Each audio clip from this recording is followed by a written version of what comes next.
Think beyond a degree. Build real impact. Shape your future with an MBA. From IILM University.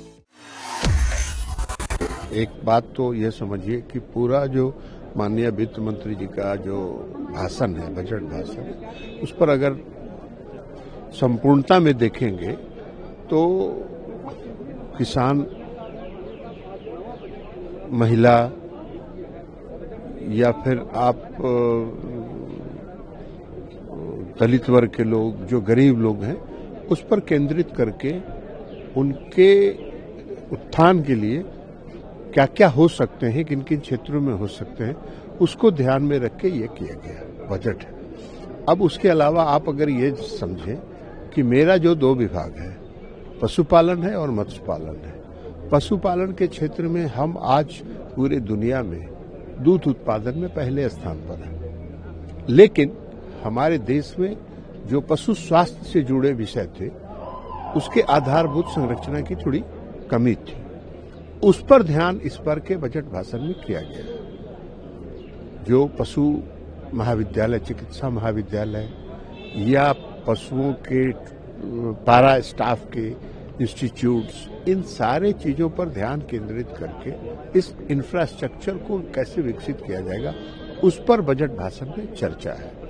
उसमें यह भी है कि आप विदेशी संस्थाओं के साथ, सहयोग के साथ भी उसको स्थापित कर सकते हैं।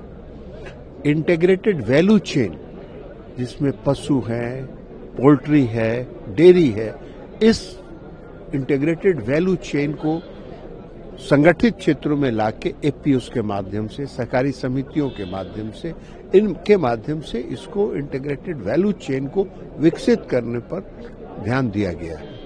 क्योंकि हमारा पूरा पशुपालक जो है और दूध उत्पादन आज असंगठित क्षेत्र में है, तो उसको संगठित क्षेत्र में लाके उसके विकास की चर्चा इसमें। अब आप अगर मत्स्य पालन के क्षेत्र में जाएं तो हमारे मत्स्य पालन में भी हम पूरे दुनिया में दूसरे स्थान पर हैं, लेकिन हमारा जो जितनी क्षमता है जलीय कृषि के लिए, उतनी क्षमता का हम इस्तेमाल नहीं कर पा रहे।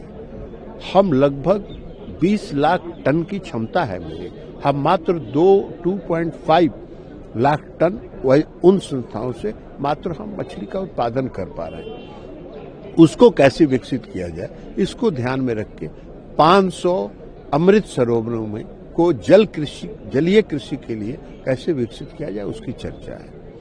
इसके अलावा आप जो एक्सक्लूसिव इकोनॉमिक जोन में, हाई सी में, आज हमने उसके लिए दिशा निर्देश जारी किया है।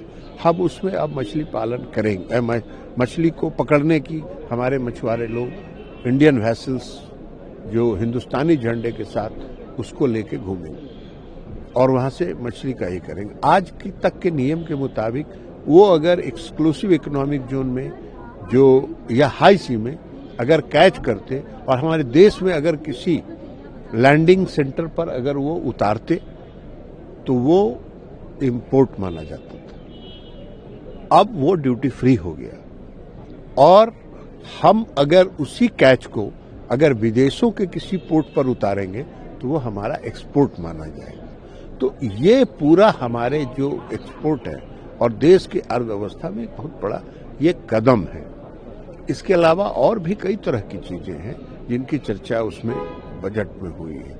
हमारे आप अगर पशुपालन में देखेंगे तो लगभग 27% की वृद्धि इस बार के बजट में की गई है। तो ये सारा काम किया गया है। तो ये भी चूंकि पशुपालन और मत्स्य पालन दोनों कृषि के साथ जुड़ा हुआ विषय है, तो इसलिए हमारे जो पशुपालक हैं, मत्स्य पालक हैं, जो मछुआरे हैं, वो कैसे उनका आर्थिक उत्थान हो, इसको ध्यान में रख के किया गया है।